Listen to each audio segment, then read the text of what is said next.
FM Sueños 92.1. Información imprescindible para entender lo que nos pasa.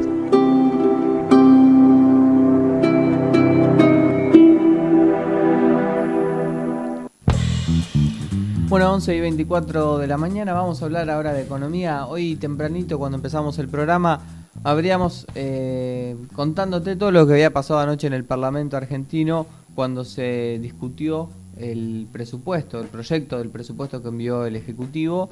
Tuvo, afortunadamente, mayoría parlamentaria el kirchnerismo para poder aprobarlo.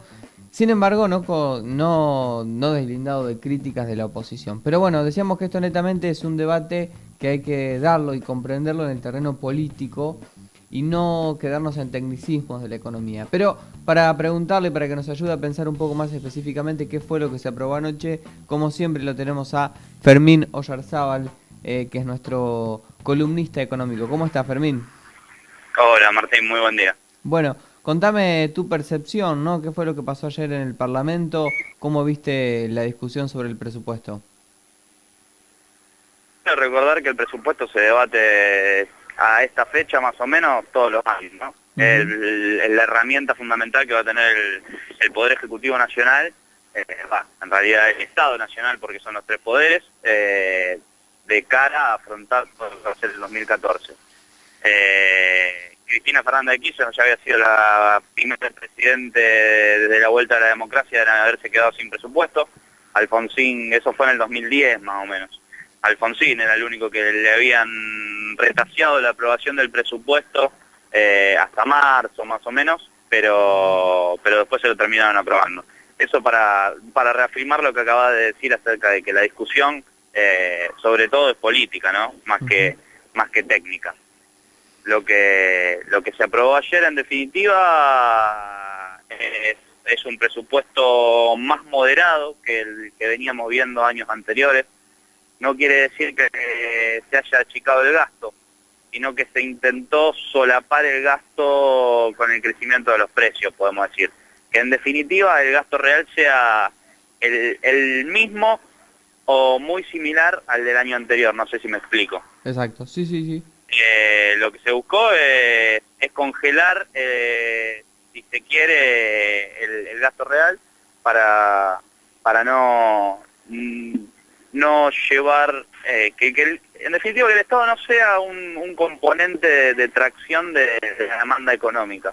Lo que se busca es que se cree que antes del presupuesto el gobierno hace, antes de los artículos, en el proyecto de ley el gobierno manda una visión global de lo que va a ser la economía nacional e internacional para el que espera que sea el año que viene, ¿no? Claro. Y la verdad que se espera una recuperación a nivel macroeconómica internacional, ¿no? Entonces se espera que se crezca más por el lado de las exportaciones y por el lado de la inversión privada que por el lado del gasto público. Lo que de esta forma, al traccionar la demanda exterior y la demanda nacional, el Estado ha dicho, bueno, mantengamos el nivel de gasto como el año anterior y que no crezca. Estábamos viendo acá algunos numeritos sobre esto que decís del gasto público y no llegaría al 20% lo que se prevé de aumento para el año que viene. No, va a andar alrededor del 15% más o menos, una cosa así. Lo que se espera con este 15%, en definitiva terminarlo de solapar con los precios y que el gasto real sea el mismo. Recordemos también que si el Estado te sale a gastar en una demanda muy recalentada, por ahí te puede llegar a tener algún cierto impacto en el nivel de precio, pero no tampoco es fundamental. Claro. En cuanto a las críticas, hubo una crítica, si bien se presentó, que fueron las críticas principalmente en nuestra provincia, las vimos, de diputados provinciales, que bueno, eso sí, este grupo de diputados provinciales de tanto del Partido Socialista como de la Unión Cívica Radical, lo que se quería criticar es justamente la parte técnica. Fueron a los proyectos de inversión que tenía la Nación previstos para Santa Fe y obviamente se denunció la poca inversión en infraestructura que iba a hacer la Nación. Pero bueno, cuando uno mira justamente esos proyectos de inversión, solamente ahí se meten las grandes obras.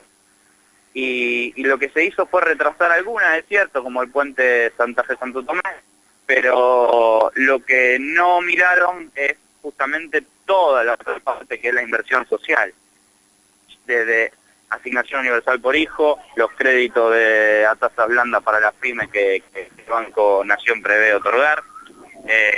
También tenemos ahí adentro unas erogaciones importantes del plan Procrear. En definitiva, hay un conjunto de medidas que se han tomado las universidades nacionales. La Universidad Nacional es la Universidad Nacional de Rosario y la Universidad Nacional del Litoral, y la comparamos con el 2003, estamos hablando de 17 veces más de presupuesto. Claro. Por arriba de cualquier aumento de precio, estamos hablando de... No existe el aumento de precio al lado de un aumento de 17 veces del presupuesto que van a disponer. Me parece que esto no se mira o no se lo toma en cuenta. Santa Fe representa más o menos el 3% de la inversión nacional.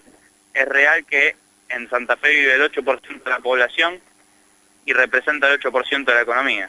Pero también tenemos que ver que hay un componente redistributivo en el gasto muy importante. O sea, no le puedo dar a aquel que representa el 8% de la economía, no le puedo dar el 8% del gasto, porque en definitiva lo que estoy cumpliendo es un criterio redistributivo. Al que representa menor parte de la economía y tiene menor actividad económica y por ende puede recaudar por sí mismo menos impuestos, como por ejemplo Jujuy, Salta, Chaco, le tengo que dar una participación preponderante en el presupuesto nacional.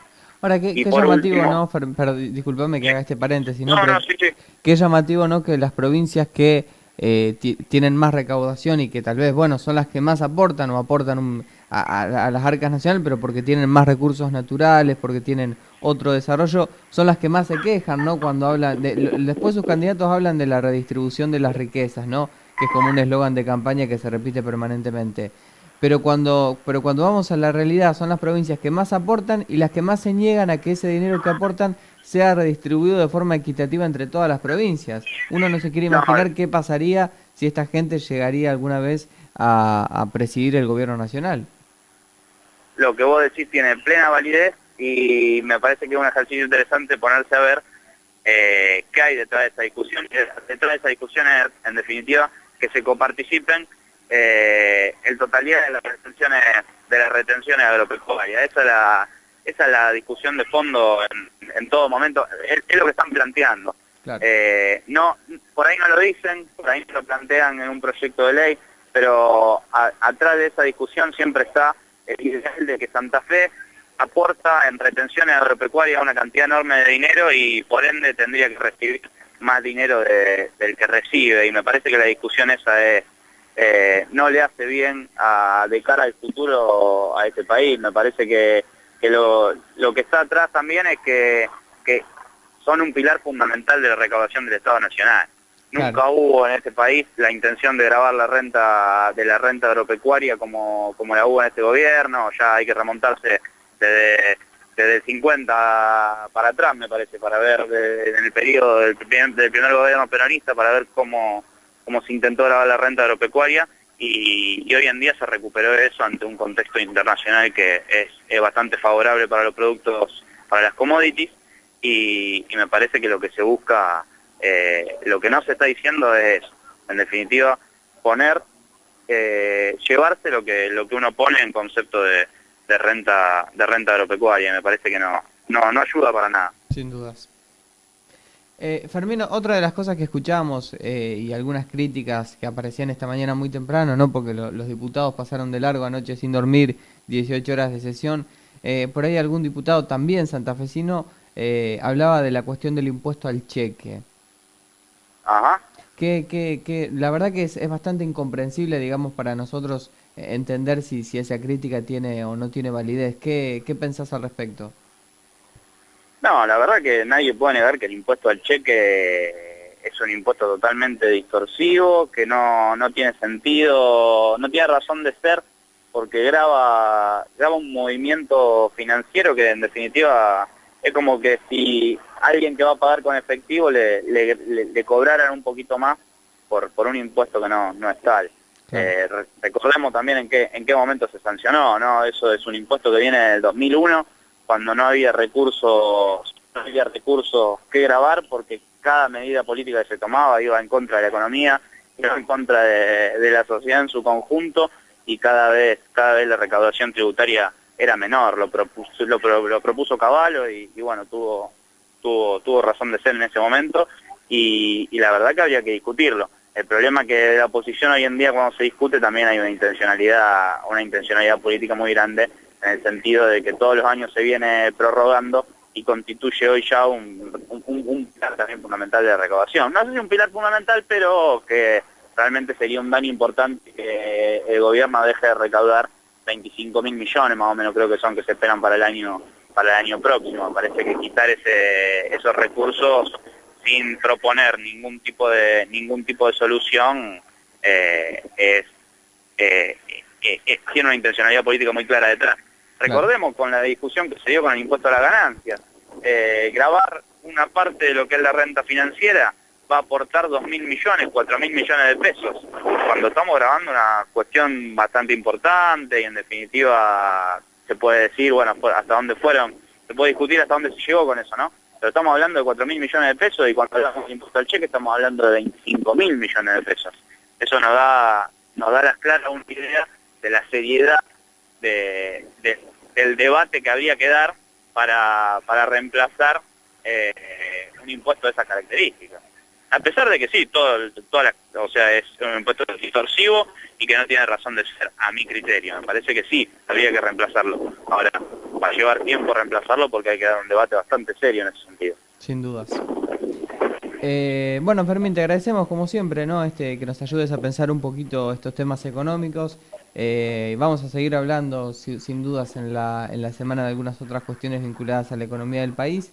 En tanto, bueno, creo que el debate está planteado. Ahora este presupuesto pasará a senadores y otra vez veremos si el oficialismo, que creemos que sí, va a tener mayoría para poder aprobarlo, y que Cristina pueda gobernar el próximo año con un presupuesto, y no como bien lo mencionabas al principio de la columna, que es algo inaudito, ¿no? Que un presidente o una presidenta en este caso tenga que gobernar sin presupuesto, o con un presupuesto que se habilite por decreto. Sí, efectivamente, eso fue lo que pasó en el 2010, ya el año que viene no va a pasar. Y bueno, no, por último, reforzando esta idea de que me parece que la idea del Estado Nacional, del Gobierno Nacional, es que de un Estado presente, y que se reclamaba por ahí que el gasto crezca un poco menos, y también la oposición se quedó sin relato por ese lado. Y bueno, esperar la aprobación de este presupuesto, y en definitiva que el rol del Estado siga siendo estar presente, y bueno, veremos también cómo se desarrolla la inversión ferroviaria, que hay en ese sentido un punto importante. Pero en otras apariciones por ahí la podremos discutir mejor. Te mandamos un abrazo grande, Fermín, muchas gracias como siempre. No, un abrazo muy grande para vos, Martín, muchas gracias.